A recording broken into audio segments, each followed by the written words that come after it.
মেয়েটার আজ জন্মদিন। ৮ বছর হলো। সকাল থেকে মা মেয়ে দুজনেই খুব ব্যস্ত। আমি রান্নাবান্না আর সে সাজগোজ নিয়ে। সন্ধ্যার পর আমাদের বিল্ডিংয়ের সব ছেলেমেয়েদের জন্মদিনের অনুষ্ঠানে আসতে বলা হয়েছে। আজ অবশ্য আমারও পঞ্চম বিবাহবার্ষিকী। কিন্তু আমি এই ৫ বছরে কোনো দিন তা পালন করিনি। ইরার বাবা অবশ্য প্রতিবার দুটো করে কেক নিয়ে আসে। আমি তাতে কোনো আগ্রহ দেখাই না। আমার এসব ভালো লাগে না। এসব জীবনে একজনের সাথেই হয়, দ্বিতীয় জনের সাথে নয়। আজকেও দুপুরে ইরার বাবা ফোন দিয়ে বলছে, আমাদের বিবাহবার্ষিকীর কেকটা কত পাউন্ডের নিয়ে আসবে।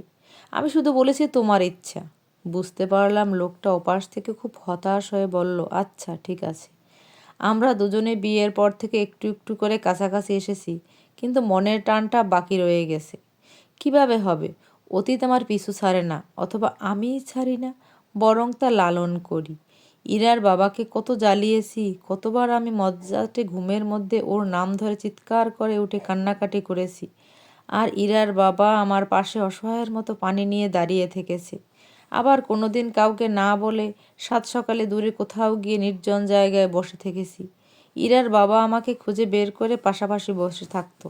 সে জানে আমার মধুর অতীত আমাকে আঁকড়ে ধরে আছে, তা থেকে বের হতে পারছি না। তাতে তার মন খারাপ হতো না, বলতো এটাই স্বাভাবিক। কিন্তু ইরার বাবা, সে কি তার অতীত ভুলতে পেরেছে?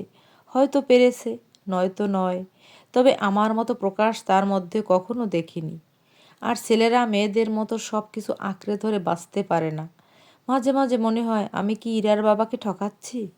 আমি তো দুঃখের সাগরে একাই ভেসে বেড়াচ্ছিলাম। একদিন মা বাবা আমার ঘরে এসে বলল, মা, আমরা তোমাকে আর এভাবে দেখতে চাই না। বাবা আমার হাত ধরে বলল, আমরা সারা জীবন বেঁচে থাকবো না, তোমার ভাইয়েরও একদিন সংসার হবে। তাই আমি চাই তোমার আবার বিয়ে দিব। আগামীকাল ওরা তোমাকে দেখতে আসবে। আমি কি বলবো বুঝতে পারছি না। বাবার করুণ মুখটার দিকে তাকিয়ে আছি। আমি কখনো বিয়ের কথা চিন্তা করিনি, তারা তা ভালো করে জানেন। তবু মা বাবা আমার ঘর থেকে চলে গেলেন। আমার কিছু বলার জন্য তারা অপেক্ষা করলেন না। আমি নিজেকে প্রশ্ন করলাম, তাই তো, যে মেয়ের একবার বিয়ে হয়ে যায়, সে যখন কোনো কারণে আবার বাবার বাসায় ফেরত আসে, তার স্থানটা কি আগের মতো হয়? তার কি কিছু বলার থাকতে পারে?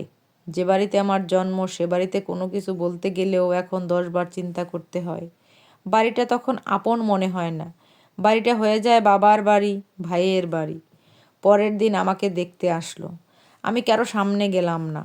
আমার ঘরেই আমি বসে আছি। 3 বছরের একটা ছোট্ট মেয়ে আমার ঘরের দরজায় দাঁড়িয়ে আছে। খুব মায়ামাখা চোখে আমার দিকে তাকিয়ে আছে। আমি সেই মায়াবী ছোট্ট মেয়েটিকে একটু হেসে ইশারায় কাছে ডাকলাম। ডাকার সাথে সাথে মেয়েটি আমার কাছে ছুটে এসে আমাকে জড়িয়ে ধরল। তার পিছনে এক ভদ্রলোক ইরা ইরা বলে ডাকছেন। আমার কাছে সেই মেয়েটি বলল, জানো, আমার মা নেই। মা ওই আকাশে চলে গেছে। প্লিজ, তুমি কি আমার মা হবে? আজ আমার জন্মদিন, তাই বাবার কাছে একটা নতুন মা গিফট চেয়েছি। আমি মেয়েটিকে আরও শক্ত করে জড়িয়ে ধরলাম। দুজনের চোখ দিয়ে বৃষ্টি নামছে। আমি মেয়েটিকে বলতে পারছি না, আমরা দুজনই যে একই তীরের মানুষ। আমার প্রিয় মানুষটাও যে ওই আকাশে চলে গেছে। আমি বাচ্চাটার মুখের দিকে তাকিয়ে ভাবছি, এরকম একটা বাচ্চার মা হওয়ার আকাঙ্ক্ষা তো আমার অনেক দিনের ছিল।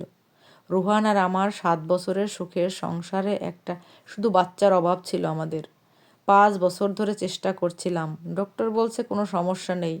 তবু আমি অস্থির হতাম, দুশ্চিন্তা করতাম, যদি কোনো দিন মা হতে না পারি। কিন্তু রোহান সবসময় পরম যত্ন করে এসব আমাকে ভুলিয়ে রাখত। কিছুদিন পর পর আমাকে সে ঘুরতে নিয়ে যেত দূর কোথাও। সে সুখ আমার বেশি দিন সহ্য হলো না। 1 বছর আগে এক সড়ক দুর্ঘটনায় সে আমাকে ছেড়ে চলে যায়। রোহান আমাকে সব সময় বলতো, আমার আগে তুমি চলে গেলে আমি তোমাকে ছাড়া বাঁচতে পারবো না। কিন্তু রোহান ছাড়া আমি বেঁচে আছি। আর বেঁচে থাকলেও মনের দিক থেকে অনেক আগেই মরে গেছি। কিন্তু আজ এই ছোট্ট মেয়েটা আমাকে নিয়ে সেও নতুন করে বাঁচতে চায়। আমি তাকে কি করে না বলি?